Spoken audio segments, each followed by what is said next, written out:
bem-vindos, né? Todo mundo que está chegando. Quem for chegando depois se acomoda, né? Eu vou até aproveitar para destacar a participação assídua do Massur. O Massur, eu acho que ele esteve, se não em todas, em 99% dos nossos encontros síncronos.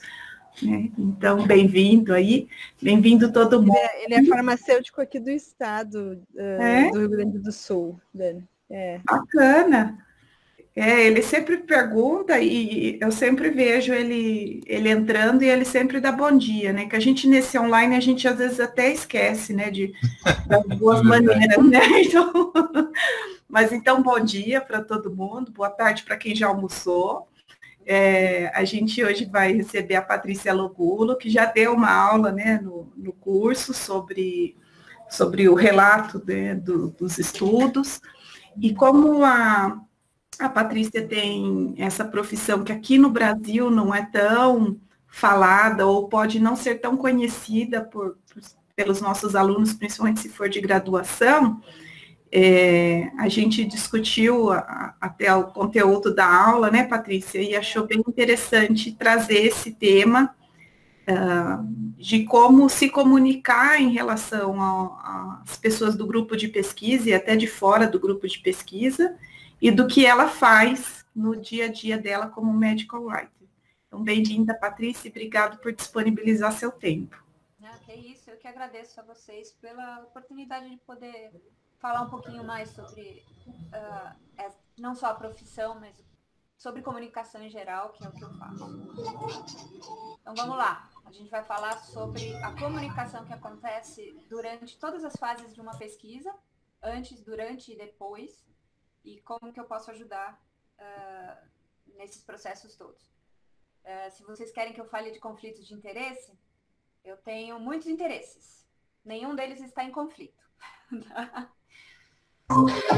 Então, vamos lá. Antes de mais nada, eu preciso dizer para vocês a posição que eu ocupo. Por que eu estou falando com vocês sobre essas coisas hoje? Né? Qual é a minha trajetória, a minha história? Eu comecei a minha carreira aqui nessa parte de baixo, ó, vamos andar de baixo para cima. Na disseminação. Eu sou jornalista de formação. Eu trabalhei durante muitos anos exclusivamente como jornalista em jornais, revistas. E durante essa época, até por causa de familiares, etc., eu acabei me aprofundando mais na área de ciência, de saúde. Então, eu trabalhava com divulgação em saúde. Aos poucos, eu fui me envolvendo com outros tipos de publicação que não jornalísticas. Então, me envolvi com editoras de livros, editoras de revistas científicas e etc., ajudando na publicação e na disseminação dos trabalhos científicos. Aos poucos eu fui fazendo revisão de textos da área científica, sempre. E também na área social, de projetos sociais e histórica. Andando um pouquinho mais, passei a pegar os textos desses pesquisadores e virá-los de ponta cabeça, né? Virar de cabeça para baixo e reescrever muita coisa.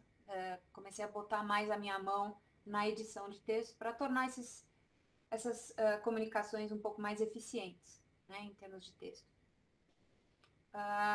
O meu envolvimento com as equipes de pesquisadores fez com que houvesse uma confiança suficiente para que eu passasse a escrever os relatórios. Então, os projetos de pesquisa, os relatórios dos projetos sociais e dos projetos de pesquisa na área de saúde. Aí eu fiz o meu mestrado na Faculdade de Medicina da USP, depois de já ter feito também a especialização na Unicamp, em jornalismo científico. Obviamente fiz a minha pesquisa lá e mais recentemente, com a ajuda da doutora Regina, que está nos escutando hoje, fiz o meu doutorado, então eu pude avançar um pouco mais para cima, na área de pesquisa mesmo. E hoje eu me mudei para a Inglaterra, para Oxford, onde eu trabalho com o Equator Network, que é uma instituição preocupada com integridade em pesquisa, com a qualidade dos relatórios em pesquisa, dos artigos científicos e de tudo que é publicado, tá? Então, eu andei de baixo para cima, hoje eu estou lá em cima, né? Fazendo pesquisa assim como vocês. E o que eu percebi ao longo desses mais de 20 anos de trabalho? É que uma grande parte dos problemas de comunicação que acontecem em cada uma dessas fases, tem raiz num equívoco, numa ideia equivocada que muita gente, principalmente no início de carreira, tem, que é aquela ideia de que a pesquisa é minha, é o meu TCC, é a minha dissertação de mestrado, é o meu doutorado. As pessoas têm a ideia de que elas vão conduzir as pesquisas sozinhas, ou de que elas têm essa responsabilidade, quando, na verdade, eu acho que não é bem assim.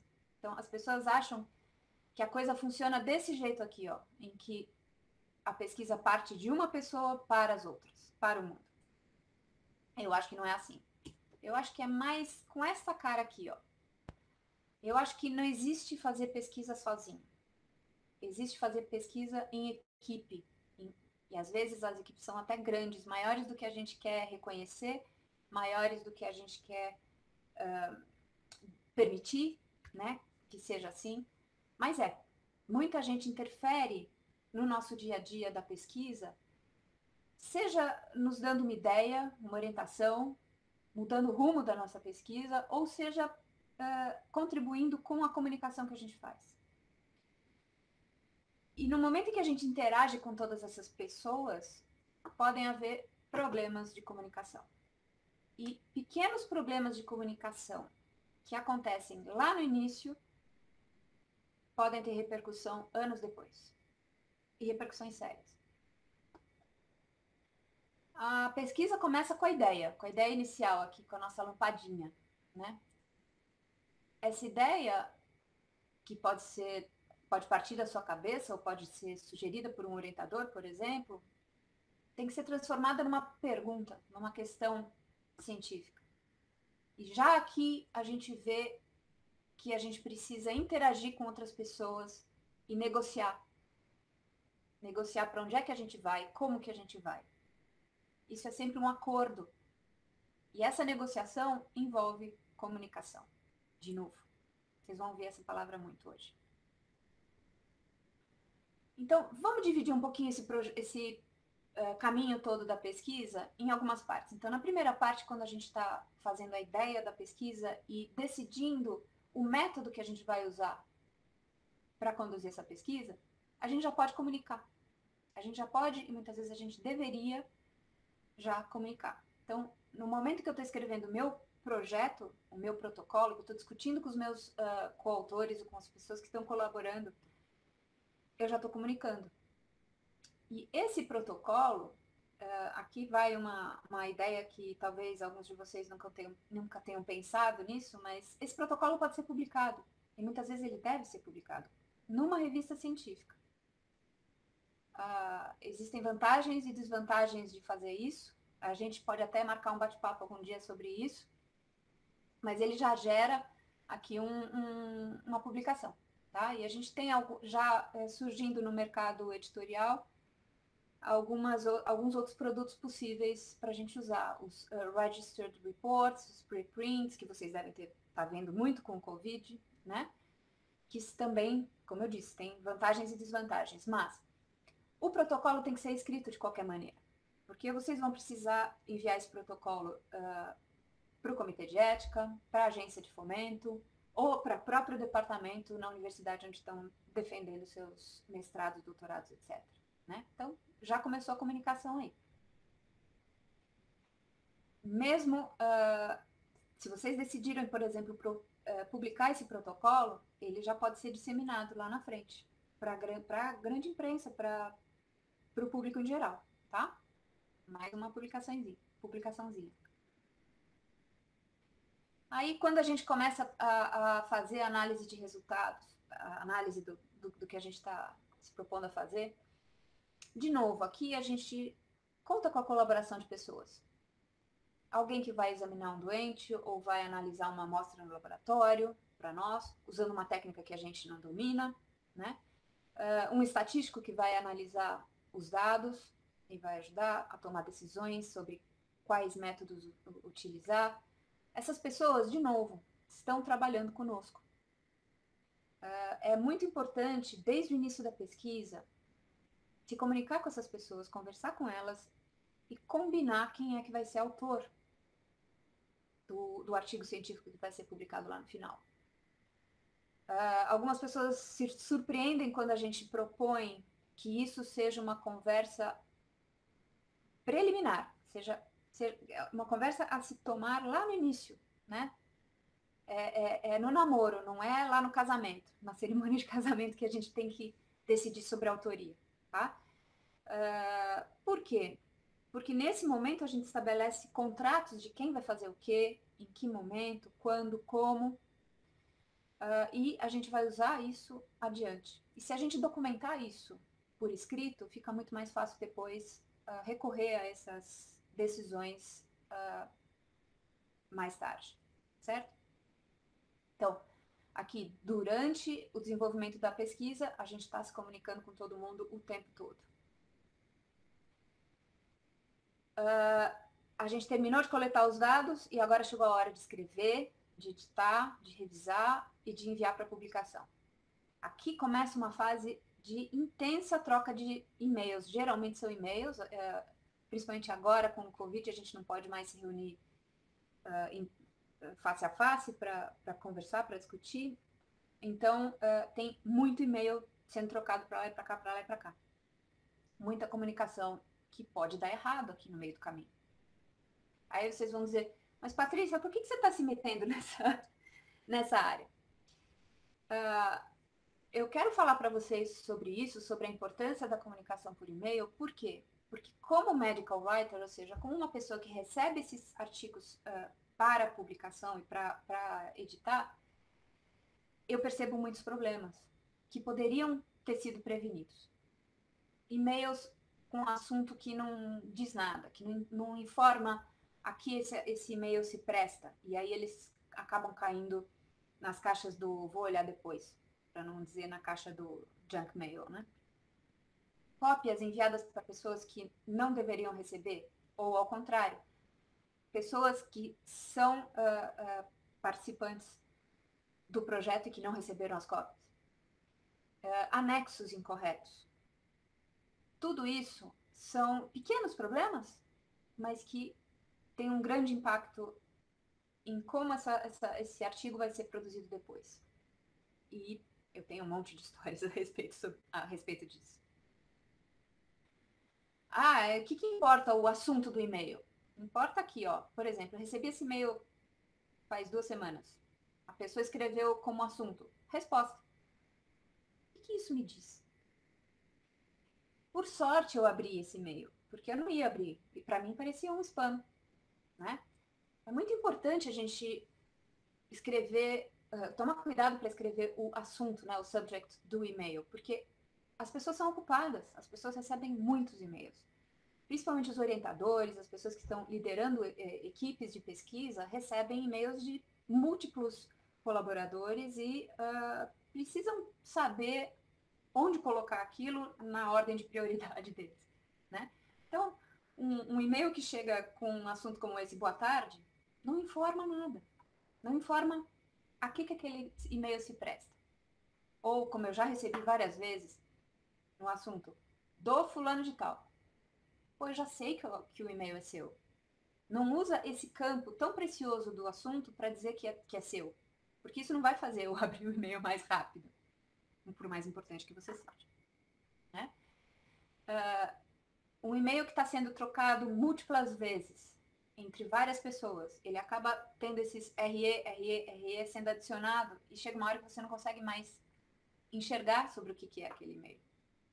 Às vezes, vale a pena apagar e refazer esse assunto, para que seu e-mail não seja perdido na caixa postal de alguém.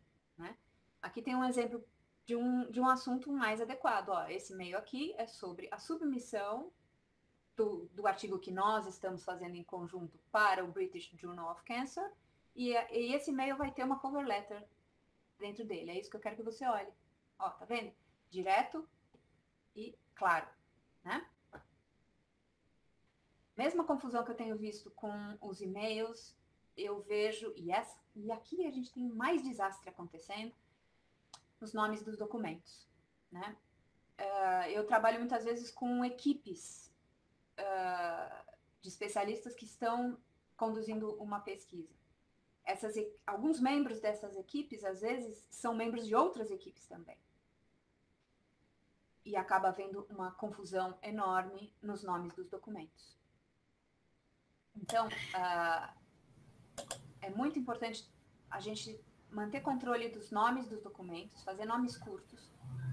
Quando necessário, renomear assim que eles entrarem na nossa máquina e verificar se a gente lembrou de colocar algum tipo de assinatura no nome do documento, para quando ele chegar na máquina do meu colega, ele saber que veio de mim, né? Por exemplo, ó, se eu recebo um documento como esse, revisando o trabalho do fulano de tal para doutorado, esse nome é muito grande. Esse nome, na minha coluna de salvamento de documentos no meu computador, vai sumir. E eu não vou conseguir mais olhar, né? Esse aqui de baixo, ó, artigo sobre hemodiálise em pacientes submetidos. Esse nome era enorme, era maior do que esse. Que tal se a gente só colocar assim, ó, é dor no quadril. É sobre isso que esse documento, que esse artigo trata, e essa é a versão do documento que vai ser submetida para o New England Journal of Medicine. Pronto. Aqui o de baixo, ó. Era um artigo sobre hemodiálise em pacientes com transplante. Quais são as duas palavras-chave? Hemodiálise e transplante. Põe lá, pronto. Já ficou muito mais curto, mais direto. Tá? Ah, mas eu enviei para você e você modificou. Quando você enviar para mim, nomeia de novo esse artigo como versão 2, versão 3, versão 4, para que a gente possa acompanhar o que aconteceu entre um documento e outro. Tá? Olha essa situação. Esse arquivo aqui, esse artigo também de quadril, versão 1, foi revisado e eu resolvi enviar a versão 2 para 3 pessoas diferentes. Então, um mesmo artigo, um mesmo arquivo, né, um mesmo documento, vai para 3 pessoas diferentes. Então, essas 3 pessoas vão receber o mesmo V2. O que acontece na hora delas devolverem para mim? Na hora delas devolverem para mim, elas devem colocar suas iniciais no final ou no começo do nome do arquivo. Assim, quando eu receber, eu sei que eu recebi um de PL, outro de FT, outro de MR e assim por diante. Eu não sei vocês, mas tem sido cada vez mais comum que nos documentos Word as pessoas usem não só aquele recurso de acompanhar alterações, né, track changes, mas também inserir comentários, né, entre um e outro, para que todo mundo saiba quem está falando sobre o quê. Patrícia? Oi. Antes de você falar disso, ainda pegando o gancho dos e-mails e do nome dos documentos, vou fazer... Não, nem precisa. Vou fazer uma provocação. Vamos lá. Nós não temos isso previsto, né, para ser ensinado em algum momento, só que a nossa comunicação passou a ser praticamente quase toda virtual, né, mesmo antes da pandemia, né, com os e-mails. Quando a gente inicia o trabalho com um grupo, é considerado de mau tom, digamos assim, é considerado inadequado a gente estipular esse tipo de regra de como o documento tem que ser nomeado, por exemplo. Estou iniciando o trabalho, né, e faço um e-mail com as nossas regrinhas de funcionamento do grupo. Isso é mal visto, isso não tem problema. Fazer um manual de conduta dentro dos departamentos, dentro das disciplinas ou dentro das equipes é muito bom para que todos possam trabalhar melhor, tá? Então, como eu falei, vou dar um exemplo da vida real. Eu trabalho com uma equipe de hematologistas. E, como eu disse, alguns deles trabalham em duas pesquisas separadas. Se um trabalha com uma pesquisa sobre talassemia e o outro sobre hemofilia, mas os dois estão fazendo transplante, a gente tem que combinar que todo mundo está fazendo transplante, então não põe a palavra transplante nos documentos, porque não vai resolver. Tem que ser alguma coisa que diferencie. Então, eu pedi para eles que não usem a palavra transplante no nome dos documentos, porque eu estava recebendo 25 documentos, todos iguais. E eu não tinha como saber de onde vinha. E às vezes havia confusão. Inclusive, porque os títulos dos artigos às vezes eram muito parecidos e entre si eles copiavam pessoas que não estavam envolvidas.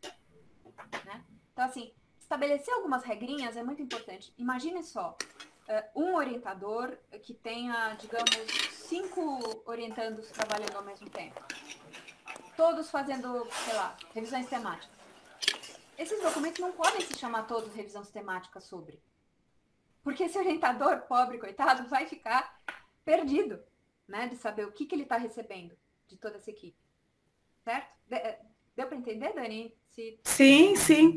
Na realidade, era uma provocação mesmo. Eu costumo fazer isso com os meus alunos e gosto muito quando eu entro, por exemplo, às vezes, grupo de WhatsApp, a gente tem um que eu gosto muito de uma pessoa conhecida, que é um grupo muito grande, então todo mundo que entra, ela coloca lá as regras as regras da casa, né, de não mandar bom dia, não mandar boa tarde, de ser objetivo.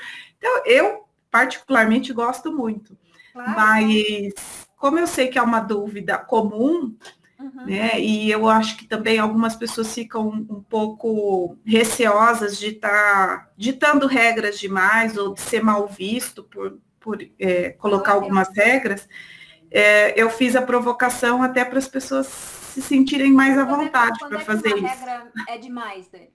Uma regra é demais quando ela não está ajudando, né? E isso a gente percebe mantendo o diálogo aberto com a equipe e perguntando, isso aqui está demais? Isso aqui não precisa, né? Então tá, a gente joga fora. Mas as regras mínimas de como se comunicar, como nomear os documentos, como usar o assunto do e-mail para se comunicar e principalmente, a gente precisa ficar consciente de que a gente está o tempo inteiro se comunicando, né? Com os nossos e-mails, com as nossas palavras, com os nossos documentos. Por exemplo, para quem está me vendo aqui, já viram que eu sou meio italiana, né? Eu falo com as mãos, né? Com o nosso corpo também, né? Então, a gente precisa estar consciente de que a gente está fazendo isso. E reconhecer, né? Eu fiquei pensando também, quando você falava dos e-mails, que a gente não tem um momento, né, nos cursos, e aí eu não estou nem falando só de curso de graduação, mas mesmo na escola, né? Não tem ainda um espaço, a gente tem a língua portuguesa, por exemplo, aqui sendo ensinada, né, como formal e como linguagem informal, como a falada e como a escrita, mas a gente ainda não tem aquela parte virtual, né, de que assim, não use caixa alta, né, porque pode parecer agressivo. Algumas dicas que são muito preciosas e que facilitam bastante na comunicação, né. E fico imaginando que isso era uma coisa que teria que aparecer em algum momento, mesmo para as crianças, porque elas também estão usando e-mails agora. Com certeza, com certeza. Eu acho que a internet veio acrescentar um ambiente de comunicação que não havia quando eu estava na escola, por exemplo, né? E demora muito para as coisas serem adotadas nos currículos, né? Não só das escolas, mas das faculdades, né? A gente não tem aula de publicação científica na universidade, a gente deveria ter, não é mesmo? Sim, também acho. Eu vi uma frase esses dias que eu gostei muito, que era que a frase exata eu não lembro, mas ela queria dizer o seguinte, que a gente tinha que sair das aulas de metodologia científica que só fica ensinando como fazer a referência, né, do artigo e partir para a discussão da metodologia científica, né? Claro, do raciocínio científico, né? De como você pode chegar a uma conclusão. Como você pode elaborar uma pergunta e chegar a uma conclusão, não é mesmo? Bom, vou te deixar continuar, a gente... Tá bom. Então, como eu estava dizendo, essas notas de revisão dentro do documento Word também precisam ser identificadas. É muito fácil você ir no seu Microsoft Word e mudar a sua preferência e colocar ali o seu nome, identificando o usuário daquele programa. Isso faz com que quando você inserir um comentário dentro do documento Word, ele vá para a próxima pessoa com o seu nome. E essa próxima pessoa sabe quem sugeriu aquilo, ou quem criticou aquilo no documento. É muito importante, né? Essa comunicação a respeito do que precisa ser alterado, precisa ser melhorado, da revisão que está acontecendo dentro dos documentos de texto, envolve não só, por exemplo, o orientador e o aluno, mas também os autores e a revista, né, que vai publicar o artigo. Então, quando você está revisando um artigo seu ou de outra pessoa, você tem que se preocupar com a maneira como você fala com essas pessoas. Se você chega para alguém e diz assim, eu encontrei um erro aí nesse seu artigo. Eu encontrei um erro na prova do artigo. Quanto que você está comunicando com isso? Você você encontrou uma oportunidade de dizer isso para aquela pessoa, mas como é que você usou essa oportunidade? Na minha opinião, você usou mal.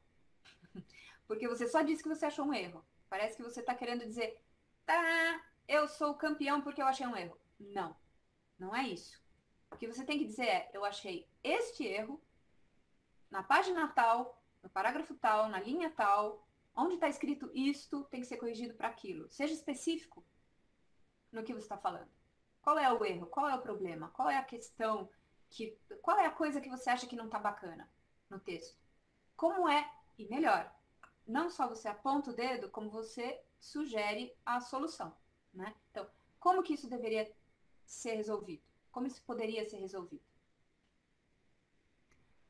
Aqui vai um exemplo que eu recebo com muita frequência dos meus clientes. Eu mando para eles uma pergunta assim, olha, eu vi que vocês avaliaram a dor dos pacientes nesse seu estudo. Como que vocês avaliaram a dor? Quem avaliou essa dor? E quando que vocês avaliaram essa dor? Eu mando essas 3 perguntas para eles. Aí eles me devolvem e falam assim, a gente usou a VAS. Tá bom, então vamos lá de novo. Eu entendi que vocês usaram a escala visual de dor analógica, a VAS. Obrigada. Mas, quem avaliou a dor? E em que momento vocês avaliaram a dor? Aí eles respondem, foi o fisioterapeuta que perguntou ao paciente. Super. Das 3 perguntas que eu fiz, eles conseguiram responder 2. E aí eu falo, ok, mas quando foi, em que momento do acompanhamento do paciente que vocês avaliaram a dor? Então, eu tomei a decisão na minha vida profissional de que agora eu numero todas as perguntas. Pergunta 1, pergunta 2, pergunta 3, para chamar a atenção das pessoas de que tem 3 perguntas ali e que as 3 precisam ser respondidas. Aí, no e-mail que eu mando para eles, eu falo, olha, respondam todas as perguntas anotadas no documento. E além de eu anotar no documento, elas estão listadas aqui, no pé do e-mail. Certo? Esse é o único jeito que eu consigo fazer com que as pessoas respondam, se não 100%, pelo menos 80% das perguntas que eu faço.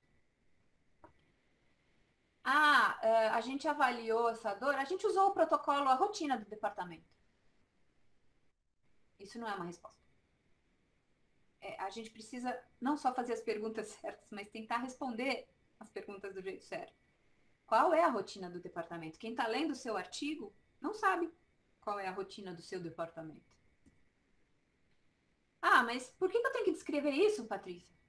Eu tenho que explicar para eles. Eu digo, porque o seu leitor precisa saber, porque não está claro no texto. Porque alguém que vai ler o relatório da sua pesquisa vai precisar saber como é que você fez você aplicou essa intervenção, como você avaliou essa variável, né? Seguindo mais um pouco à frente, na hora de fazer a publicação do seu artigo, eu sugiro, na hora de fazer a submissão para a revista, que vocês usem a plataforma ORCID, que aí no Brasil a gente fala ORCID, para registrar suas identidades como pesquisadores, que vocês coloquem os e-mails de todos os autores no artigo, que vocês chequem a afiliação de todos eles. Por que isso? Porque muitas vezes ao longo do desenvolvimento desse trabalho, desse projeto, as pessoas mudam de instituição, né? Saem de um lugar, vão para outro, a pesquisa continua, mas ela está em outra instituição, precisa ver se isso está atualizado. E precisa ver se as pessoas nessas novas instituições, ou mesmo nas antigas, não estão recebendo algum tipo de financiamento, bolsa de estudo, etc. Certo? Aproveitar esse gancho para fazer 2 perguntas, mas elas são simples, acho eu. A primeira é, a afiliação é sempre a atual, independente de ter feito a pesquisa enquanto estava em outro local? Então. Porque eu acho que as pessoas confundem a afiliação, elas confundem um pouco o que é a afiliação. E eu só vou colocar a segunda, porque daí você consegue englobar as duas ao mesmo tempo. A Raquel também vai ter uma pergunta depois. Digamos que a pessoa é um graduando, ela acabou a graduação agora, né, e o artigo vai ser submetido depois que ela já finalizou a graduação, mas ela ainda não está trabalhando. Existe algum impedimento ou algum problema dela colocar como afiliação à universidade da graduação? Ou o que ela coloca como afiliação? Ou mesmo um pós-graduando que acabou de defender, mas ele não é mais do programa. Essa é uma dúvida comum que eu recebo, às vezes, por e-mail. Precisa verificar o que o journal, né? O que a revista, para onde vocês estão mandando o artigo, pratica. Então, tem revista que pede que a gente informe separadamente a instituição onde a pesquisa foi realizada. Então, essa pesquisa aqui foi realizada na universidade tal. Mas o autor número 1 é da outra universidade, o autor número 2 é do Instituto de Pesquisa não sei da onde, o autor número 3, não importa onde eles estão. A pesquisa foi realizada em uma determinada afiliação. Então, tem muitas revistas hoje que permitem você fazer essa distinção. Se for uma revista que não permite, o que eu sugiro é colocar todas as afiliações. Então, por exemplo, Patrícia Logulo, Universidade Federal de São Paulo e Equator Network. E aí coloca um asterisco no Equator Network dizendo filiação atual, indicando para o editor o que é atual e o que não é mais. Aí o editor vai decidir como é que ele vai lidar com essa situação. Mas eu acho que a melhor política é sempre ser o mais transparente possível. Então, no caso dos graduandos, por exemplo, coloca assim que eles eram dessa instituição. Se eles não são mais, sinto muito, mas a pesquisa foi feita ali. Então, por que esconder? Por que retirar? Não tem motivo para não informar isso. Deu para entender? A Karine está até lembrando aqui que, no caso do programa de pós, o CNPq exige isso. E era um pouco dessa provocação era um pouco por causa disso também, Karine. Mas eu acho que a maior dúvida dos alunos é de achar que a universidade não vai gostar, entendeu? Deles terem colocado, quando na realidade a gente sabe que é o contrário, né? A universidade recebe o reconhecimento, né, pelo trabalho que ela está publicando, só quando o aluno coloca o nome da universidade ali. Então, a universidade precisa disso, no caso no Brasil, para que a CAPES verifique os outputs, né, os produtos daquela pesquisa. É muito importante, não só para a universidade, mas também para as agências de fomento, para o CNPq, para a CAPES, para a FAPESP, etc. É muito importante que seja colocado a afiliação da pessoa na época. E coloca a seguinte depois, não tem problema nenhum. Raquel, você quer ligar o microfone e fazer a pergunta? Você quer mandar por aqui? Oi. Oi. Oi, tudo bem? Prof. Tudo bom?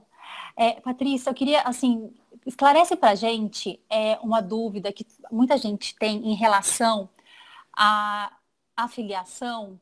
Então, por exemplo, a gente trabalha em vários lugares ao mesmo tempo. Acho que todo mundo nessa área é assim mesmo, né? Então, assim, quando eu fiz um projeto e estou publicando esse projeto e ele, por exemplo, é da universidade da qual eu faço parte, é, é legal e é normal e é requerido que eu também fale que eu pertenço a outras instituições, mesmo que esse projeto não tenha sido feito nessas outras instituições? Essa é uma pergunta. E a segunda pergunta que eu já vou aproveitar é em relação à filiação. O que é a filiação?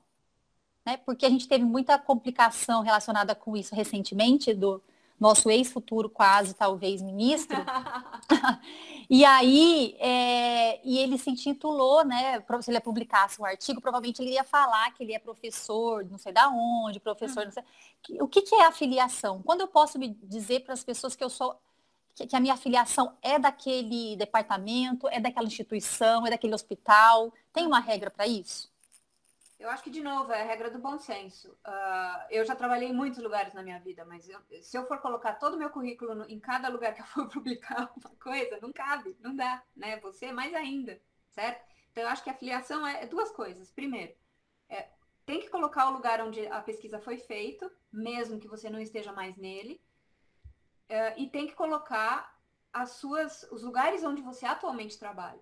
Então, vamos supor, você está na universidade, no Hospital Sírio-Libanês e em mais algum outro hospital. Coloca os 3 hospitais. Principalmente se esses hospitais são também instituições de pesquisa. Porque você está ligada a eles. Né? E é importante para o público saber se atrás dessa afiliação pode haver algum conflito de interesse também. Então, por exemplo, tem gente que trabalha para um hospital, trabalha para uma universidade, mas também é funcionário de uma indústria farmacêutica. É muito importante ele informar que ele é funcionário, recebe salário daquela indústria farmacêutica, mesmo que aquela pesquisa que ele está fazendo não seja daquela indústria. Deu pra... Fui clara? Foi muito clara. E a afiliação, a determinação do que é afiliação, quando que eu posso dizer que, por exemplo, eu sou de tal lugar? Existe uma regra? Quando você é atualmente. Tá. Não, né? sim, mas, por exemplo, eu quero dizer assim, por exemplo, às vezes eu sou uma professora colaboradora, às vezes eu fiz um trabalho esporádico. Não importa, Raquel. Não importa. A gente que fez muito trabalho voluntário para Cochrane sabe que trabalho voluntário, trabalho não pago, ainda assim é trabalho. Se você recebeu a responsabilidade de desenvolver um trabalho, não importa se você não recebeu dinheiro para isso, ou se você não tem um horário de trabalho de acordo com a CLT, certo? Você é afiliado àquela instituição, porque aquela instituição lhe deu uma responsabilidade, que às vezes envolveu essa pesquisa que você está reportando. Então, você pode ser afiliado a uma instituição, mesmo que você não seja funcionário, não esteja recebendo. Sim, isso, essa era a minha pergunta. Tá bom. Eu acho que aqui no Brasil a gente tem essas confusões com a palavra mesmo, afiliação, porque confunde-se muito a filiação aqui no Brasil com estar vinculado formalmente, né, com aquela instituição. E principalmente os alunos, às vezes, têm medo de ser mal interpretado, de colocar, por exemplo, que ele é afiliado da Universidade X, sendo que o curso dele já acabou. Mas, então, o curso dele pode ter acabado, mas se aquela pesquisa que ele está reportando, que ele está comunicando, foi feita naquela universidade, é importante que ele diga que ele fazia parte dela. Mas eu acho que é essa confusão do vínculo com a filiação. A filiação não é vínculo, né? A filiação é você declarar onde você estava. Isso. A sua ligação com aquela instituição. Isso tá. mesmo. Bom, Patrícia, acho que a gente consegue definir o que é afiliação. O grande problema que já aconteceu com a gente e com algumas pessoas que estão assistindo agora é quando as pessoas confundem afiliação com filiação. E aí você pede para ela colocar, ela coloca o nome do pai e da mãe, né? Isso já aconteceu. Então, eu nunca vi. Isso já aconteceu com gente que está aqui. Acho que o Rafael está aqui, ele acho que presenciou isso, se eu não me engano, alguém, ou a Ana também, que é professora, então ela pediu para o aluno colocar, por favor, passe sua afiliação. Aí a pessoa passou o nome da mãe e do pai. Então acho que esse é o problema pior, né? Não, mas isso é facilmente corrigível, né? O problema é as pessoas esconderem afiliações que podem envolver algum conflito de interesse. Acho que esse é o maior problema, não é? Certo? Podemos ir adiante? Podemos. Então, como eu estava dizendo, em todas essas fases da pesquisa, a gente precisa sempre estar se comunicando e sempre estar de acordo com os nossos colaboradores a respeito do que vai ser feito, como vai ser feito e etc. E tudo isso envolve comunicação. A coisa é mais assim, ó. As pessoas têm mais ou menos o mesmo peso e elas precisam estar em contato o tempo todo. Eu falei que eu ia continuar, mas na verdade eu ia terminar, né? Era isso que eu queria falar para vocês. Eu acho que a gente precisa ficar um pouco mais consciente a respeito do que a gente fala, para quem a gente fala, como a gente fala, porque isso pode ter consequências sérias adiante, né? Agora, o que vocês quiserem perguntar mais, eu vou dar uma olhadinha dessa tela para eu poder ver a carinha de vocês. Não, acho que você pode colocar ali no Stop Presenting, que a gente vai conversando só.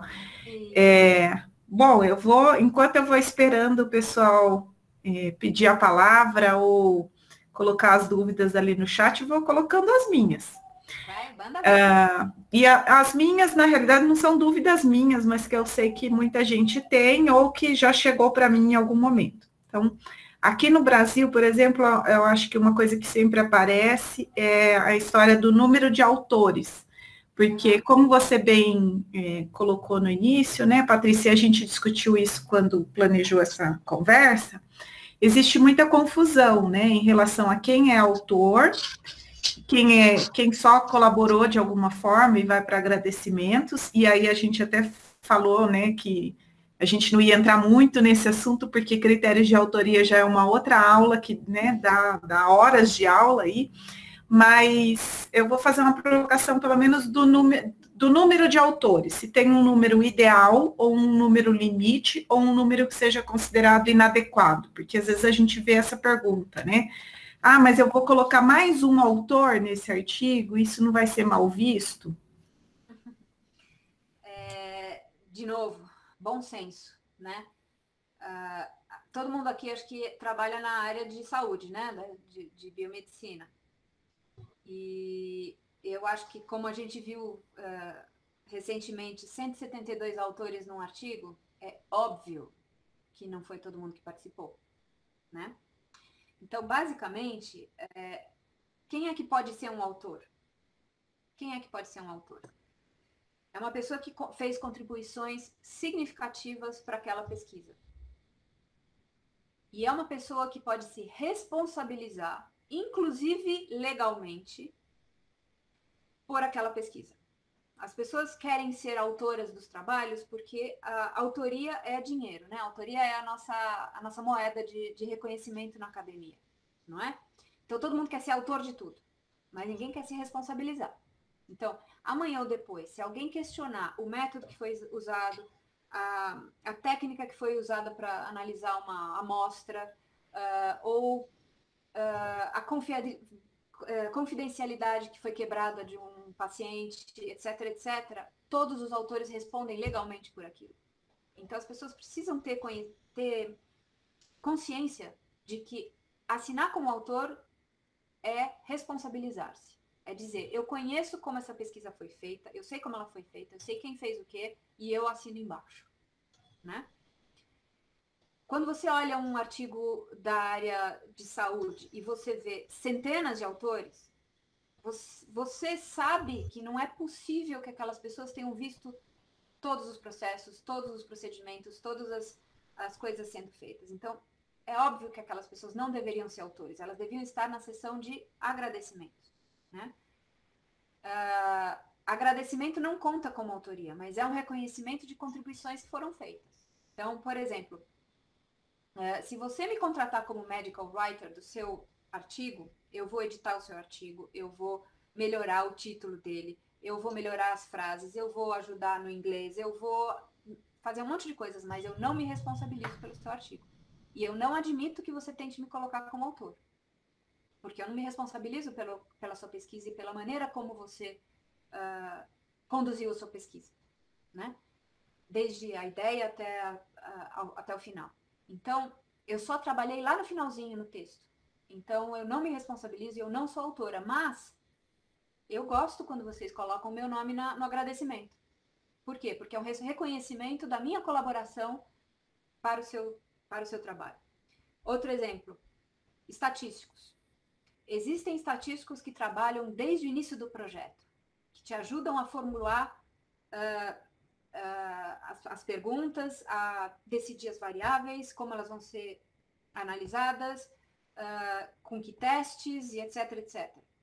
Esses estatísticos, por participarem desde o início até o final, eles deram contribuições significativas para o projeto ao ponto de poderem ser e deverem ser chamados de autores. Mas tem gente que faz a pesquisa inteira e só chama o estatístico lá no final, para rodar um teste T. Esse cara não é autor. Não vai poder ser autor. Então, hoje existem critérios de autoria muito bem definidos. Poderiam ser melhores? Poderiam. Concordo, ainda tem espaço para melhora. Mas a gente tem uma base para consultar e para partir, né? De como decidir quem pode ser autor e quem não é. Então, quem quiser pesquisar, é só visitar o site do Comitê Internacional de Editores da área de biomedicina. Então, International Committee of Medical Journal Editors. É icmje.org. Quando você entra nessa página, na homepage tem lá um linkzinho dizendo Who is an author? Quem é um autor? Quando você clica ali, você tem as regras atuais para autoria. Se você seguir isso desde o início, você provavelmente não vai ter conflitos. Mas autoria é uma área que dá muito conflito, muito conflito. E eu tenho um monte de histórias sobre isso. Uma das coisas que eu ia te perguntar a seguir, que você já colocou, era se o medical writer entra ou não como um autor. Você já colocou quando e quando não. A Cíntia, eu não vou saber falar esse sobrenome, mas a Cíntia está perguntando qual o peso do nome do colaborador nos agradecimentos, né? E, Rafa, você pode abrir seu microfone para fazer sua pergunta a seguir. Antes do Rafa falar, deixa eu responder para a Cíntia. Cíntia, eu não sei o que você quer dizer a respeito de peso, tá? Para mim, ter o meu trabalho reconhecido tem um peso excelente. Eu não, como medical writer, eu não estou buscando ter autorias por aí, porque eu não vou capitalizar em cima de autoria, né? Agora, se você tá se tornando uma pesquisadora, está começando sua carreira de pesquisadora, se você já é uma pesquisadora experiente, ser autor é importante para você, não é? Então, o que acontece? Se você quer ser autor, para ser autor, você tem que participar o suficiente naquela pesquisa. Então, da mesma maneira que a gente não pode deixar todo mundo ser autor, que não deveria ser, a gente também deveria dar oportunidade para as pessoas que querem ser autoras de entrarem na pesquisa. Como? Fazendo contribuições importantes, convidando essas pessoas para fazerem contribuições importantes, revisando o artigo do começo ao fim e se responsabilizando pelo resultado. Aí sim essa pessoa pode ser autor. Você pode convidar uma pessoa. Antes de passar para o Rafael, só vou pedir para você responder a pergunta do Ayrton, porque tem a ver com a questão anterior de quando o medical writer é ou não um autor. Ele está perguntando se esse profissional pode participar do projeto de pesquisa em si. Pode. Eu participo de muitos. É muito bacana para uma equipe poder ter um medical writer desde o início, por vários motivos. Teoricamente, um medical writer é uma pessoa acostumada com comunicação, né? Formada em comunicação. Então, a gente pode participar desde o início, por exemplo, ajudando a redigir o protocolo, né? O projeto de pesquisa, aquele que vai para o comitê de ética, aquele que vai para a agência de fomento, né? Para que o revisor desses comitês receba um documento que é mais claro, que é completo, que não tem falhas e que não é ambíguo, né? O medical writer, eu tenho feito isso muito, pode participar, por exemplo, ali no meio da pesquisa, na hora de formular as perguntas que vão ser usadas num questionário, né? Às vezes a gente quer perguntar uma coisa para o nosso paciente e a gente pergunta de um jeito que o paciente não vai entender, me desculpa, ele não vai entender desse jeito. Você tem que usar essa outra palavra aqui no meio, né? Muitas vezes eu ajudei nesse ponto, nesse sentido, né? Respondi, Ayrton? Acho que sim, né? Respondeu sim. Sim, respondeu sim, obrigado. Ótimo. Pode e deve. Rafa, pode abrir seu microfone. Olá, estão ouvindo? Sim, ouvindo e te vendo. Patrícia, não quero ser insistente em voltar na questão da afiliação, isso já foi discutido, mas você comentou para a gente que, por exemplo, quando a gente tem conflito de autoria, né, você me ensinou isso, inclusive, é só mandar o site do ICMJE e é fácil de argumentar com os seus coautores e com as pessoas que forem envolvidas sobre a autoria e qualquer questão assim, inclusive de declaração de conflito de interesse, quando você tem um coautor que você acha que não está transparente o conflito de interesse, é fácil de você argumentar com ele. Não existe nenhuma recomendação assim sobre a filiação, porque isso é uma coisa que me incomoda demais, inclusive como revisor de artigos, eu vejo, às vezes, o peer reviewer não é mascarado, né? Eu já peguei casos assim da pessoa falar que é de uma instituição e assim, ou senão ela não era aquela instituição, sabe? Ela foi lá, passeou lá e tirou uma foto e tá falando que é. O quanto isso eu tenho que tomar uma atitude com isso. Isso já aconteceu também com coautores, aí você pode falar para eu escolher melhor os coautores, eu concordo, mas como que você argumenta isso, entendeu? Não existe alguma recomendação falando e detalhando isso? Rafael, eu nunca me deparei com uma recomendação a esse respeito. Eu posso até procurar, é uma boa ideia que você me deu, vou procurar se existe alguma recomendação. A minha principal fonte para olhar isso seria o COPE, que é o Comitê Internacional de Ética em Pesquisa. Mas se você percebe um problema de afiliação, ou seja, a pessoa não é do local onde ela deveria ser, que ela está declarando que ela é, eu acho que isso precisa ser colocado em público. Isso não pode ficar por debaixo do pano. Principalmente quando está envolvendo peer review. Por quê? Porque uma das regras básicas para se fazer peer review é você não ser da mesma, pelo menos não do mesmo departamento, né? Se não da mesma instituição, mas do mesmo departamento da pessoa que está submetendo um artigo, né?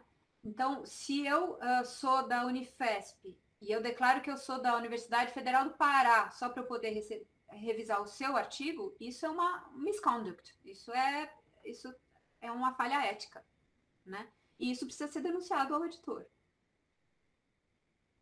na minha opinião. Tá? O Ayrton está perguntando por que a profissão do medical writer não é conhecida no Brasil. Ayrton, a história é a seguinte. Primeiro porque, classicamente, o Brasil tem um problema de falta de recursos, assim, enorme, né?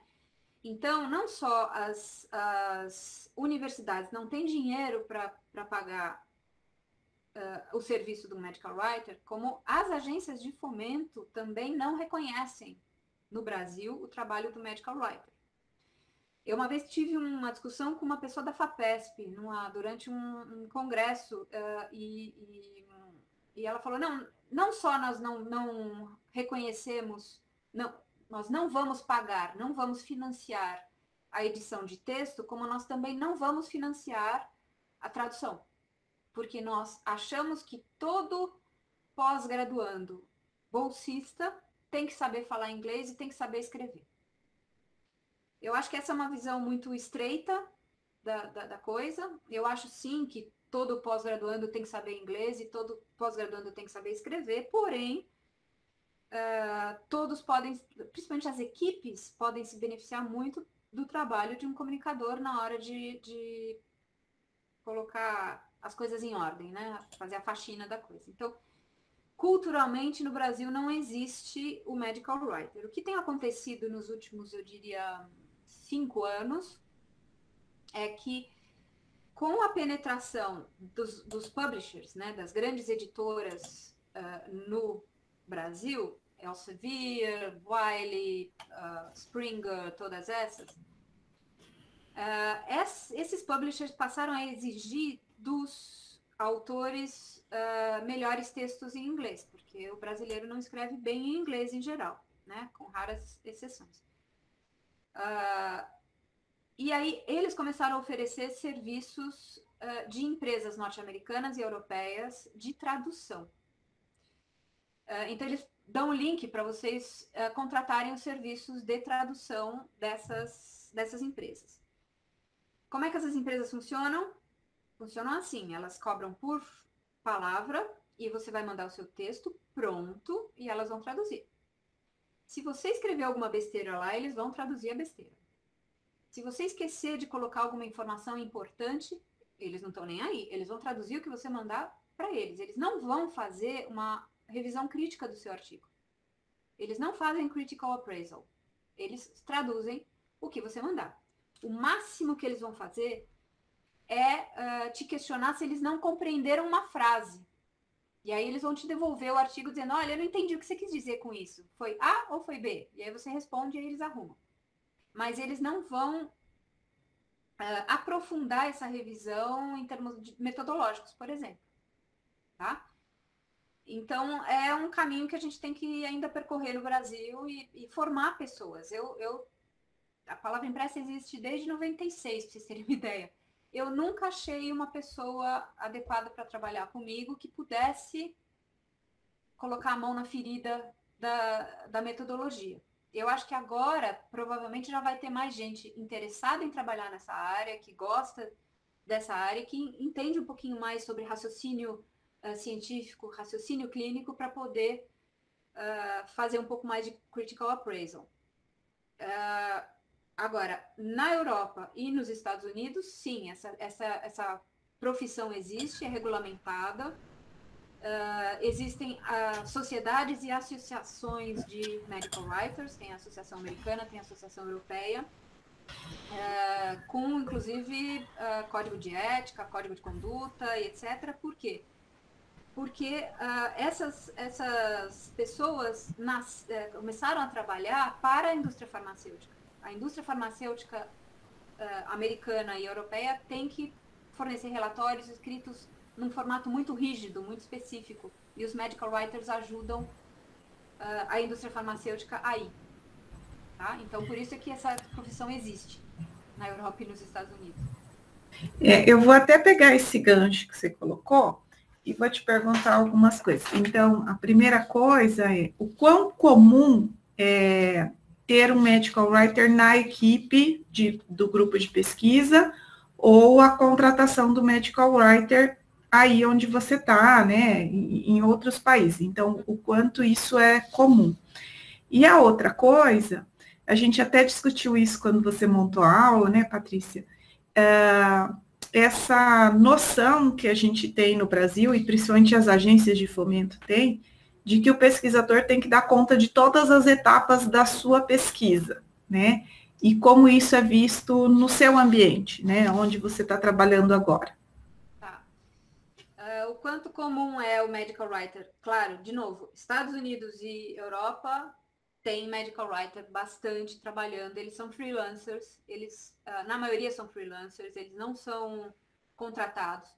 Quando eles são contratados pela indústria farmacêutica, alguns são contratados pelos publishers, mais raramente, e existem empresas grandes de medical writing aqui, né? Então, você como equipe de pesquisadores contata a empresa e eles vão fazer um planejamento da comunicação da sua pesquisa inteira, desde o projeto até depois a disseminação, como é que você vai twittar, onde é que você vai, quais jornalistas você vai contatar para divulgar, etc. Especificamente no departamento onde eu trabalho, então, onde que eu trabalho? O Equator é uma instituição internacional, mas que nasceu dentro do CSM. CSM é Center for Statistics in Medicine, que é um departamento dentro de outro departamento da Universidade de Oxford.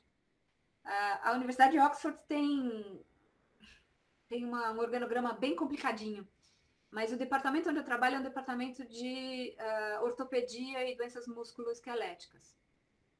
Então, para todo esse departamento, nós temos uma medical writer, que se chama Jen De Beyer,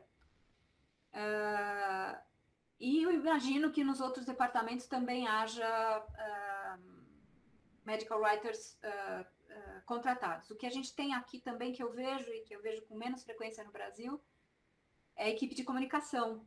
Então, além do medical writer que vai trabalhar com o artigo científico, a gente tem uma equipe que vai trabalhar durante todo o processo, a disseminação dele, colocar o blog no post, o blog na internet, fazer contato com a imprensa, ajudar o pesquisador a responder uma entrevista, fazer vídeos, fazer fotografias, promover engajamento com o público, que é uma coisa que tem aqui, ainda não vi aí com muita frequência. Enfim, tem um departamento de comunicação. A sua outra pergunta foi? Esqueci. Uma era sobre... Não, era sobre isso e sobre essa exigência, né, que a gente tem, principalmente nas agências de fomento aqui, que o pesquisador brasileiro seja bombril, né, 1001 utilidades, ele tem que ser... Mas era uma provocação mesmo, a gente sabe que isso é comum. Uma coisa que... Não, pode ir. Não, uma coisa que você já falou ano passado, mas que eu acho que é importante você frisar a diferença da tradução ou da revisão do inglês, ou mesmo aqui no Brasil já tem algumas empresas que já fazem também a formatação para a submissão, né, para a revista. Mas a diferença disso do trabalho do medical writer? Eu acho que o medical writer está envolvido com a pesquisa um pouco mais cedo. Ele tem que ter uma formação, um treinamento em critical appraisal, ou seja, tem que ter peito para criticar o pesquisador, coisa que um tradutor não faz, né? Você falou que já tem gente trabalhando com formatação conforme normas, né? É um trabalho braçal, chato, e que se você pode contratar alguém para fazer, ótimo, mas cuidado, porque se essa pessoa tem muita liberdade para mexer no seu texto, ela pode, com a intenção de melhorar uma frase, apagar uma informação importante. Tá? E eu já tive que apagar alguns incêndios desse tipo, né? Por exemplo, eu lembro de uma vez que um cliente chegou para mim tendo contratado uma empresa dessas de tradução para editar o texto dele antes, e uma das frases que a tradutora deles alterou foi, era assim, o resultado da cultura, era um exame de cultura para uma infecção, né? Então, o resultado da cultura deu positivo, e ela mudou para, o teste foi positivo. Ou seja, ela tirou a informação de que foi feito um exame de cultura, que esse pesquisador ficou 7 dias esperando aquele bicho crescer na placa de Petri, certo? Por quê? Porque ela não sabe disso, né? Ela não sabe que um teste comum é uma coisa e um exame de cultura é outra. Então, eu tive que reintroduzir essa informação, porque eu tinha o conhecimento de que isso era diferente, mas ela, como tradutora, não. Percebe a diferença entre treinamento e treinamento? É óbvio, eu não vou dizer para vocês que eu conheço tudo que vocês fazem.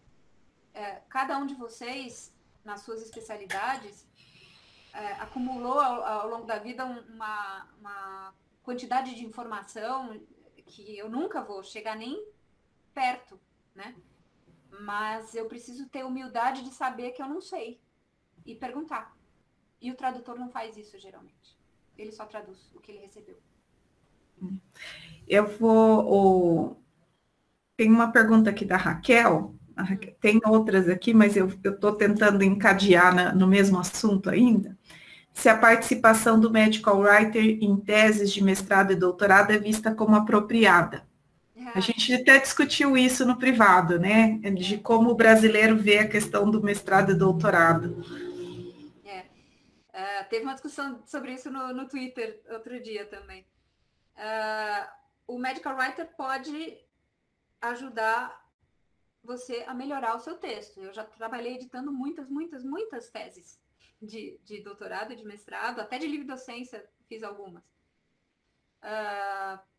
Porque justamente como a gente conhece o procedimento e como a gente conhece mais texto, né? E vocês, no caso, estão escrevendo em português, né? Qual foi a última aula de português que você teve na sua vida, né? Quantas reformas ortográficas houve depois que vocês aprenderam a escrever? Eu passei por 2, pelo menos. Então, eu acho que a gente pode ajudar muito, sim, não só em termos micro, ou seja, como melhorar uma frase especificamente, mas também como melhorar a estrutura da tese como um todo. A organização dos capítulos, a organização e a ordem dos parágrafos, a divisão dos parágrafos, isso é uma dificuldade que as pessoas têm muito, né? Então a gente pode ajudar, sim. Eu faço muito e às vezes quem agradece não é nem o aluno, é o orientador, que consegue ler a tese depois. Isso é comum aí, Patrícia, porque aqui eu imagino que a pergunta da Raquel tem a ver com o fato de que aqui talvez isso seja visto como você fazer algo pelo aluno. Esperava-se que o aluno soubesse isso, como a frase que você ouviu do parecerista da FAPESP de que nós não vamos financiar isso. Mas eu fico imaginando, né, se você tem o medical writer para corrigir textos de quem domina o inglês, imagina de um estrangeiro que está escrevendo em inglês, né? Claro. Não, aqui também se usa isso, como eu falei para vocês, a Jen De Beyer, que é a nossa medical writer, não só ela ajuda as pessoas a escreverem, a editar as suas teses, ela tem um curso sobre isso, ela tem um curso sobre como escrever a tese, e aqui existe uma exigência a mais, que é, quando você começa a fazer a sua tese num departamento e você muda para outro departamento, e você tem que carregar o seu trabalho para lá, você tem que fazer uma pré-tese, como se fosse uma qualificação. E ela também ajuda nisso, a escrever essa qualificação para mudança de departamento, que é muito comum aqui.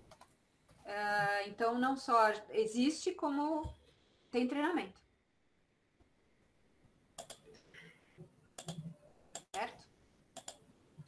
O Ailton está perguntando sobre ghostwriter. Okay. Isso. Ghostwriter, sim, é um problema ético. Ghostwriter nasceu daquela história que eu falei para vocês, de antigamente os medical writers serem contratados pela indústria farmacêutica. Então, na era pré-clinicaltrials.gov, ou seja, na era antes do registro dos clinical trials, principalmente, as indústrias tinham seus medical writers contratados e elas, digamos, inventavam os seus trials, né? Que a gente sabe que elas inventavam. Elas escreviam maravilhosos papers usando o serviço de um medical writer. E aí elas entravam em contato com professores renomados e esses professores é que assinavam esses artigos. O medical writer, nesse caso, era um ghostwriter. É daí que veio o nome. Ele era um fantasma. Ele não aparecia. Quem aparecia era esse eminência parda que não fez nada. Né? Com a regulamentação da profissão, e hoje, se você olhar no site da AMWA, da EMWA, que são as associações de medical writers, isso não é aceito, obviamente, não é aceito mais. Não existe mais defesa ética para que um medical writer atue de forma escondida. E cada vez mais os medical writers exigem, pedem, solicitam e lutam para que seus nomes apareçam nos agradecimentos dos artigos. Então, realmente não pode haver...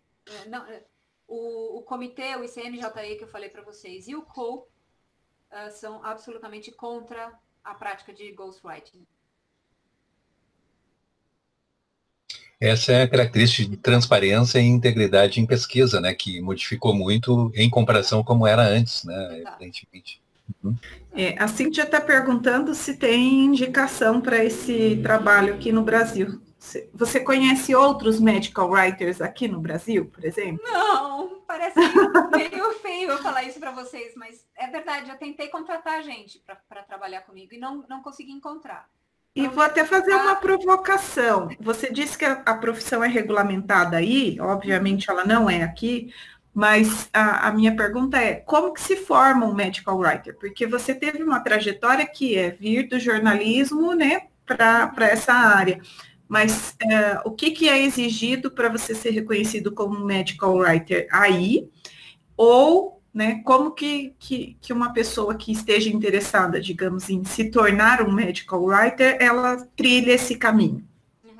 Tradicionalmente, o que eu tenho visto, eu não sei nos Estados Unidos, tá? Mas aqui na Europa, o que eu tenho visto é o seguinte, é gente que se formou na área biomédica, por exemplo, em biomedicina, em bioquímica, qualquer área médica, veterinária, ou mesmo na área, por exemplo, química, né? E desistiu de ser pesquisador. E são pessoas que têm um gosto, um talento por escrever, gostam de se comunicar e começam a atuar informalmente, ajudando colegas e depois sentam o pé na profissão, né? Como isso é reconhecido? Reputação. Fazendo. Se você se afilia a uma dessas associações, a EMOA, por exemplo, que é a Associação Europeia, você tem acesso a cursos, você ganha, claro, a credencial deles, então associado ao, né? Você pode participar dos congressos, tem congressos de medical writers, né? Então você começa a trabalhar melhor.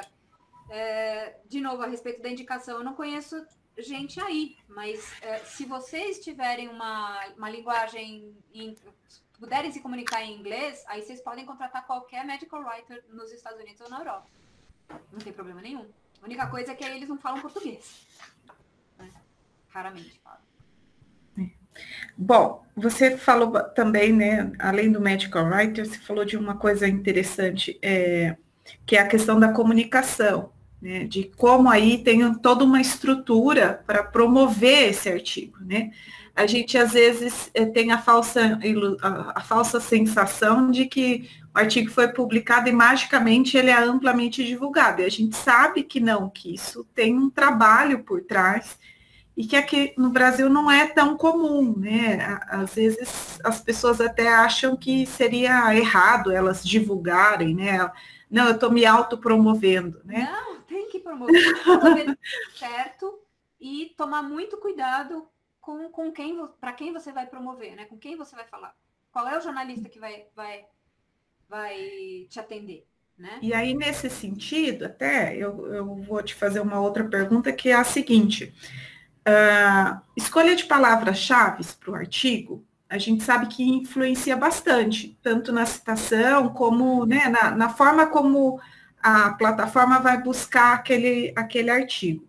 A gente... Aqui no Brasil tem as discussões sobre o uso do MESH, a importância do uso do MESH ou do DEX, que é o da BVS, mas eu queria que você falasse um pouquinho se tem alguma dica ou alguma forma específica de escolher essas palavras-chave, indo além do DEX ou do MESH, mas não necessariamente a escolha do descritor, mas como é que eu identifico qual a palavra que melhor descreve o meu trabalho? Então, né? Ou o grupo de palavras, desculpa. De novo, vamos ter que olhar de novo qual é a revista para onde a gente está mandando trabalho. Por quê? Tem algumas revistas que vão exigir que você use MESH e DEX. Elas fazem isso para ter certeza de que na hora que esse artigo cair na mão do bibliotecário na National Library of Medicine, no caso do MESH, ou na BIREME, que esse bibliotecário use as palavras certas para indexar o seu artigo. Isso é indexação, tá? Então, se o journal exigiu que você use MESH ou DEX, use, porque é o melhor que você pode fazer. Isso quer dizer que esse journal está querendo se proteger e evitar que o bibliotecário cadastre indexe o seu artigo, que é sobre, por exemplo, infecções respiratórias, em geral, como Covid. Porque ele não tem conhecimento suficiente. Entendeu? Bom, dito isto, as revistas cada vez mais estão, principalmente as da Wiley, tá? Todas as revistas que estão embaixo da árvore do publisher Wiley estão fazendo isso, e muitas outras também. Essas revistas não estão tão preocupadas com a indexação, porque elas já têm sistemas de comunicação com o Medline e com outras bases, Embase, etc., que já estão bem azeitados, digamos assim. Então, eles não estão pedindo para você, como autor, informar mesh e dex. Eles estão pedindo author keywords. E essas author keywords, principalmente no PubMed, são aquelas que aparecem embaixo do abstract, tá? Essas não precisam e não devem ser mesh. Por quê? Porque quando você faz uma busca no PubMed, o PubMed vai buscar, e no Google também, vai buscar primeiro o título, depois o abstract e depois as palavras-chave. Tudo ao mesmo tempo, tá? Se você usa no seu campinho de palavra-chave as mesmas palavras que já estão no artigo, no abstract, você está perdendo a oportunidade de colocar sinônimos. Então, eu vou dar um exemplo, que é um exemplo que eu uso na minha aula de abstract, na Publication School, que é o seguinte. A minha pesquisa de mestrado, que foi publicada na São Paulo Medical Journal em 2001, se eu não me engano, naquela época não tinha esse campo de author keywords. Era uma pesquisa sobre vacinação contra o sarampo. E o principal resultado da pesquisa era que as pessoas tinham medo de injeção. E durante todo o texto ali, no título, no abstract, eu usei a palavra shot. E eu não usei a palavra injection. Se eu tivesse colocado a palavra injection nas minhas author keywords, eu teria aumentado muito mais a visibilidade do meu artigo. Deu para entender mais ou menos? Não, deu sim. Era... A palavra-chave para a palavra-chave é variabilidade. Usa plural, usa masculino e feminino, usa sinônimo, usa palavras que você não usou no título e no abstract. Acho que isso tem a ver com o que a gente estava falando lá no início, né? A gente não tem essas aulas na graduação hoje de como funciona, vamos colocar em termos bem gerais, o mundo editorial, né? As plataformas, a forma como as revistas se organizam, os bibliotecários trabalham e tudo mais. Então, isso faz com que a gente perca a oportunidade de fazer com que o artigo seja mais visto. É verdade. E uma outra coisa que você falou da revista, vou voltar numa provocação. Quando que eu escolho a revista e quando é o momento certo para falar com os coautores sobre taxas de publicação? Porque isso é um assunto sensível aqui no Brasil, porque muitas vezes as taxas vão sair dos nossos bolsos. É bem frequente, inclusive. Antes de responder para você, eu vou responder para a Cíntia, se tem um número indicado de palavra-chave. Cíntia, tem que olhar duas coisas. As instruções para autores da revista, que vai te dizer para você, assim, escolha 3 a 10 palavras-chave. Escolha 5 a 8 palavras-chave. Eu não sei quantas são. Cada revista vai determinar. Às vezes, elas não determinam nas instruções para autores e você só vai descobrir na hora de fazer a submissão ao preencher os formulários, tá? Então, eu não tenho um número para te dar. O número que eu tenho para te dar é o maior número possível. Tá? Escolher revista. Escolher revista depende de algumas coisas. Depende, claro, da sua disponibilidade para taxas de open access. Então, a primeira conversa que você tem que ter com seus coautores é: Se nós optarmos por uma revista Open Access, vocês concordam em rachar essa conta? Porque não é justo que fique só com o primeiro autor, né? E mesmo que vocês decidam por não dividir igualmente entre todos, algum tipo de acordo tem que ter ali. Se ninguém quer botar a mão no bolso, verificar se as agências de fomento prevêem alguma coisa nesse sentido. Se você pode usar dinheiro da sua bolsa de estudo, da sua reserva técnica, para esse tipo de coisa. Primeiro olha isso e depois vai escolher a revista. Porque por mais que a gente ainda tenha revistas híbridas que fazem sim e não, né, Open Access ou não Open Access, a maior parte delas está bem dividida. Ou ela é inteiramente Open Access ou ela é inteiramente por assinatura, subscription, e você não paga nada. Tem uma opção agora que é interessante, que eu usei no meu doutorado agora, que é o Green Open Access. Então, o Open Access que a gente conhece em geral é o Gold Open Access. O autor paga e o artigo fica aberto para todo mundo ver de graça. O Green Open Access é assim, o autor não paga. A revista explora aquele artigo durante, geralmente, 1 ano. Fica fechado durante 1 ano. E depois de 1 ano ele abre para Open Access. Então, quem quiser ver o artigo durante aquele ano vai ter que pagar por ele. Sei lá, 30, 40 dólares por artigo. Depois daquele ano, ela fica aberta para todo mundo. Tá? Então, é uma opção interessante para o pessoal do Brasil. São poucas as revistas que praticam, mas existem. Precisa pesquisar para achar. Tá? E a terceira coisa é, qual é a revista da tua comunidade? Você, Dani, é farmacêutica, trabalha com farmácia clínica. Qual é a revista que você mais lê? É nela que você quer publicar. Porque é para os teus pares que você quer escrever. Eu ia te perguntar Eu tenho mais 2 perguntas aqui engatilhadas. Oba. Enquanto ninguém faz, eu vou fazendo. Tô me divertindo hoje. Então, assim, a primeira coisa é, o que você acha desses programas ou sites para ajudar a escolha da revista? Eu já até emendo com a da Karine, porque tem a ver com isso, né? Se o Medical Writer também auxilia na escolha da revista. Sim, eu ajudo o tempo inteiro os meus clientes a escolher revista, às vezes não só a primeira revista, mas a segunda, a terceira, porque o artigo é recusado e a gente tem que passear um pouco às vezes, né? A Raquel já viu esse processo, né, junto comigo.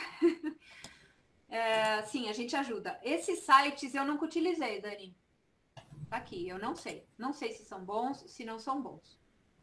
Eu precisaria testar para falar para vocês, porque eu não usei. Não usei. Eu já vi comentários. Eu já vi comentários favoráveis e desfavoráveis.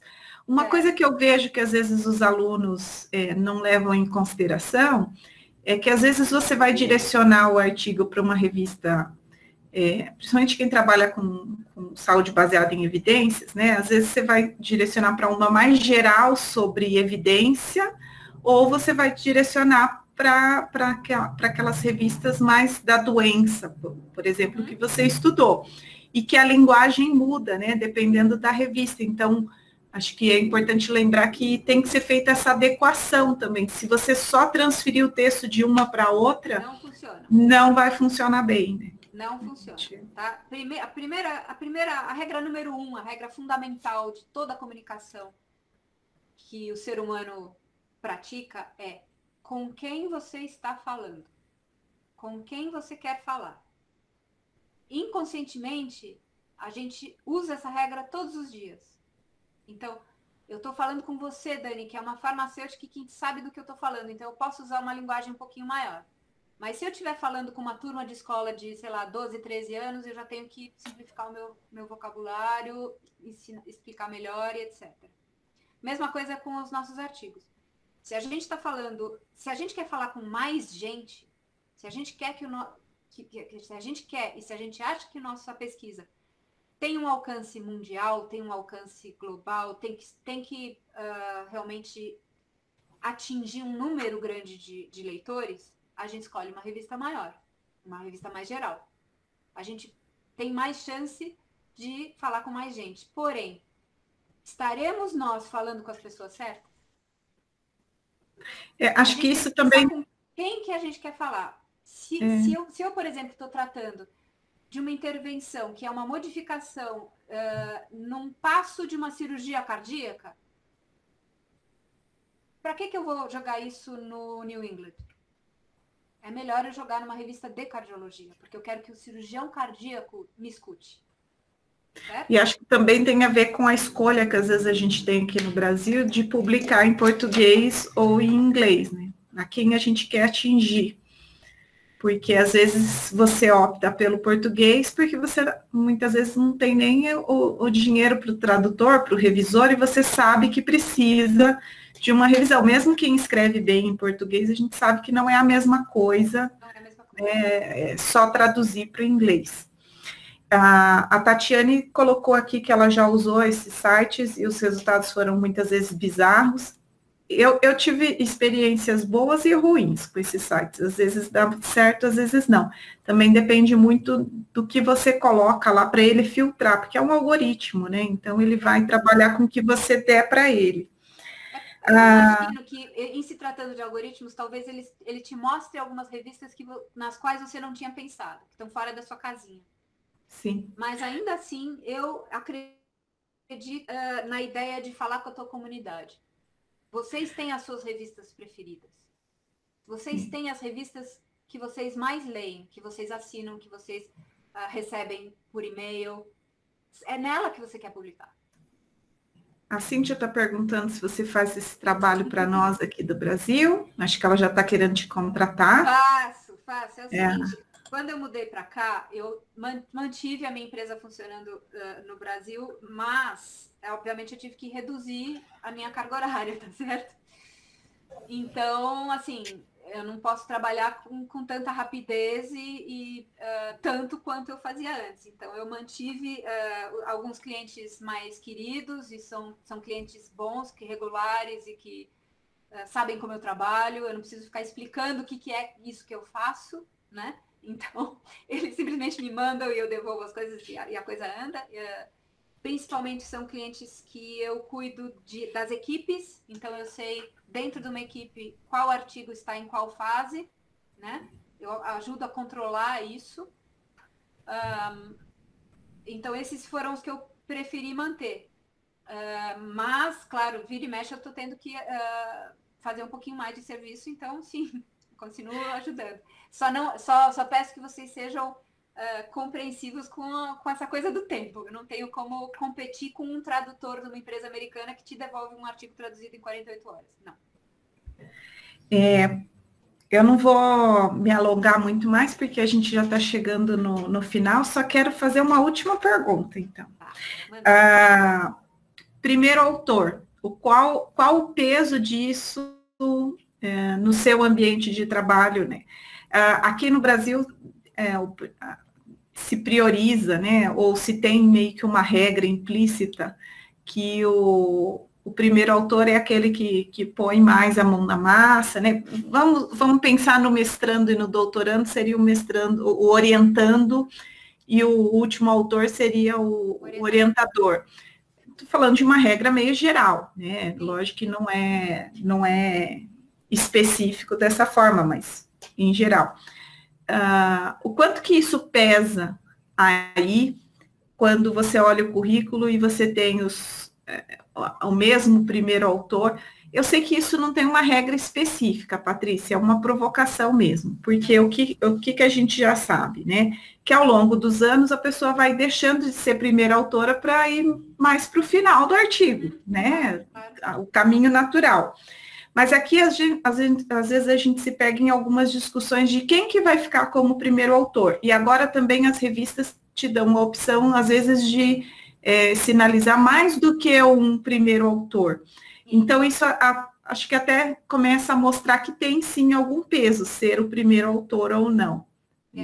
E no meio, tem alguma ordem para colocar entre os coautores? A última pergunta. Tá bom. O que eu via aí, isso que você acabou de escrever, também é o que eu vejo aqui, na área de saúde, tá? Não muda muito, não. É aquela história, o autor principal é o que contribuiu mais. Às vezes, algumas revistas permitem que você coloque asteriscos dizendo os 2 primeiros autores contribuíram igualmente, por exemplo, né? O que eu vejo acontecer com mais frequência aqui, que eu nunca tinha visto aí, é assim. Existem autores que trabalham com muita frequência juntos. Essa duplinha aí, Raquel e Rafael, por exemplo, estão sempre juntos, né? Quem vai ser primeiro, quem vai ser depois, né?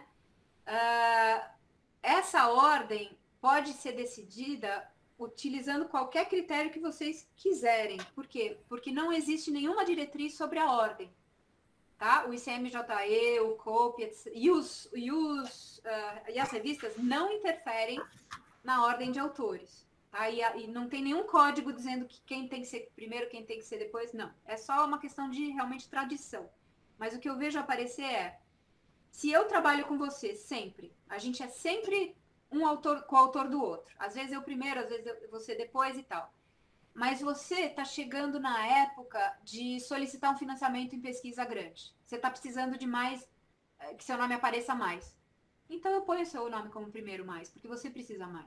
Ou você está chegando à sua época de fazer a sua livre docência ou seu concurso público. Você precisa de ser primeiro autor. Eu posso te conceder isso, não tem problema nenhum. E é uma coisa legal. E algumas coisas que a gente tem visto também aparecer o nome dos autores, um asterisco e embaixo uma notinha. A ordem dos autores foi decidida randomicamente, foi decidida por coin toss, moeda, foi decidida em jogo de cricket, foi decidida com aposta, foi decidida... Por quê? Isso, na verdade, é um manifesto, né? O autor está dizendo assim, olha, todo mundo trabalhou igual e a gente acha muito injusto que um apareça primeiro, outro não. Então, a gente colocou, por exemplo, a ordem alfabética. Então, essa é uma possibilidade e eu acho que a gente pode muito bem começar a usar sem nenhum problema. Se tivermos coragem.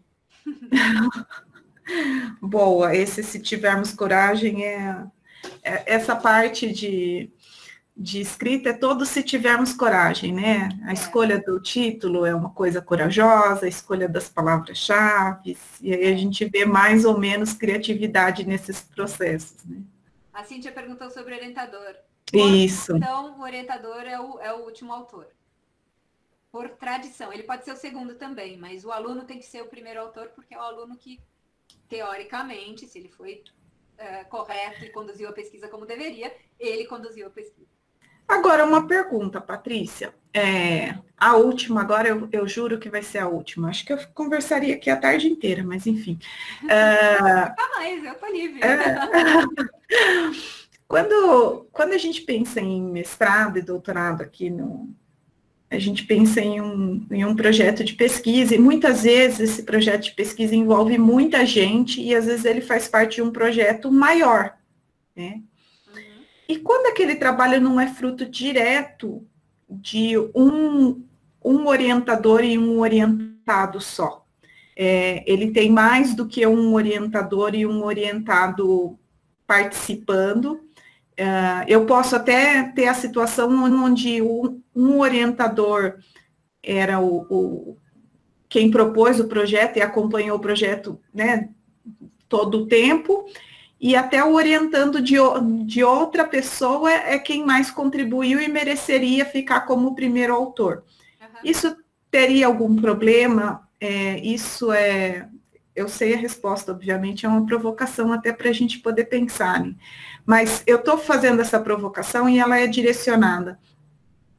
Existe uma discussão atual da avaliação dos programas de pós, que aqui no Brasil, né, que a publicação só iria para o programa de pós, para um dos programas de pós.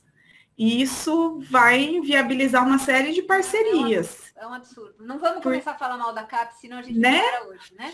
Exatamente, mas era só uma situação que então, a gente sabe que aparece às vezes, e como que você vê isso?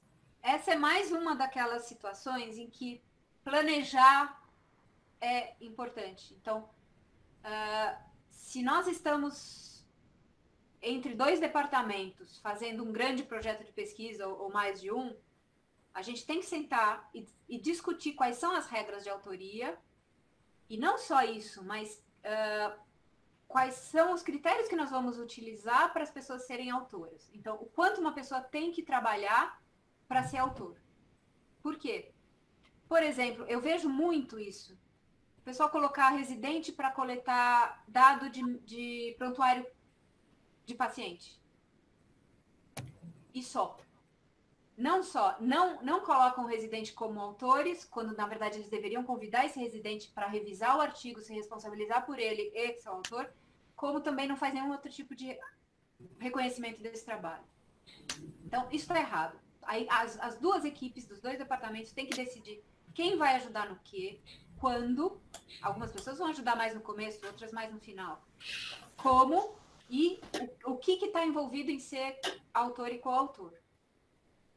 E, de novo, quem vai ser autor e coautor, se isso está amarrado às regras da CAPES, que vão impactar na saúde financeira do departamento, a gente tem que levar isso em consideração também. Certo? Ótimo. E acho que aí também entra a coisa dos orientadores conhecerem os processos de avaliação dos programas de pós-graduação, né, para planejar a pesquisa. Bom, ninguém colocou mais nada no chat, eu monopolizei a nossa conversa,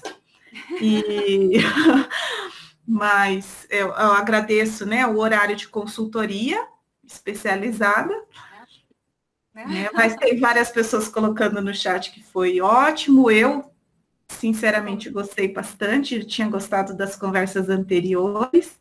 Ayrton, Karine, Raquel, querem fazer algum comentário final para a gente se despedir?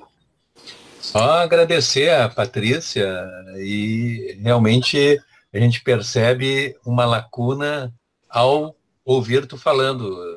Imagino que isso é uma necessidade que todo mundo tem, mas nem chega a questionar, né? Mas tem lacunas aí, tem lacunas aqui. Não pensem que está tudo resolvido aqui, não. Não tá. Aqui também tem conflito, também tem guerra por causa de autoria, também tem problema de ética, tem um monte de coisas também. A única coisa é que... E isso, nos orçamentos de pesquisa, se inclui verba específica para o medical writer? Sim, você pode incluir. Por exemplo, eu acabei de fazer uma submissão de um projeto de pesquisa para o MRC, que é o Medical Research Council aqui da Inglaterra, que é mais ou menos como vocês fazerem um projeto de pesquisa para enviar, sei lá, para a FAPESP, para a FAPERJ, CNPq, certo? Um projeto de pesquisa que eu mandei. E eles exigem não só a descrição do projeto em si, como vai ser feito, método, etc., mas eles exigem um plano de comunicação, ou seja, quais são os recursos que eu vou usar para disseminar a pesquisa depois que ela for publicada como artigo científico, né? Por exemplo, se eu vou chamar os jornalistas, se eu vou participar de festivais, se eu vou participar de congressos, se eu vou participar de feiras de ciência para a população, esse tipo de coisa. E quem são as pessoas que vão ajudar nisso? Então, eu nomeio os profissionais do departamento de comunicação que vão participar disso. E essa parte do projeto de pesquisa vai para o departamento de comunicação para eles revisarem e me validarem. Tipo, tá bom, para Patrícia, você pode prometer isso aí, que a gente te ajuda. Ótimo. Legal. Patrícia, também quero agradecer muito você estar aqui com a gente. Eu já conheço a Patrícia de alguns anos. Poucos, ela já né? Muitos. Ela já era um sucesso aqui, agora eu acho que com o conhecimento que ela está tendo lá e compartilhando o conhecimento dela, aí o sucesso aumenta mais ainda. E eu fico muito feliz de poder, além de trabalhar com ela, ter um convívio mais próximo como colega de trabalho, como amiga. Então só tenho a agradecer. Vocês não podem esquecer que boa parte do que eu aprendi com vocês. Raquel, Regina, Ana, todo mundo aí. Obrigada, Patrícia. Beijo. Bom, então a Karine está colocando aqui também que gostou muito, está agradecendo. Oi, Karine. Oi, eu também só tenho a agradecer. Eu acho que agora, no final, a gente viu como ainda faltam outras coisas para discutir, né? Que essa tradução do conhecimento para o público em geral também é uma coisa bem importante, que cada vez a gente está se preocupando mais com essa tradução, né? Para a população leiga, assim. Então, também é importante a gente planejar isso nas nossas pesquisas. Mas foi ótimo, até desculpa, eu não conhecia o nome e aprendi muito hoje. Muito obrigada. Não só... O medical writer eu chamei de medical research. Ué, também, por que não? Né? Legal. Não só a tradução para o público, mas uma outra provocação que eu faço para vocês, se vocês quiserem, se a gente pode conversar, que é convidar o paciente para participar da pesquisa, do desenho da pesquisa, lá no início, do planejamento da pesquisa. Isso é uma coisa que já está acontecendo, principalmente aqui na Inglaterra. Silêncio. Legal. Não, na realidade eu fiquei esperando para ver se alguém ia se manifestar. Mas, Patrícia, obrigado mesmo. Obrigada a vocês. A gente logo deve buzinar você de novo. Opa. E obrigado por todo mundo que ficou até aqui, né?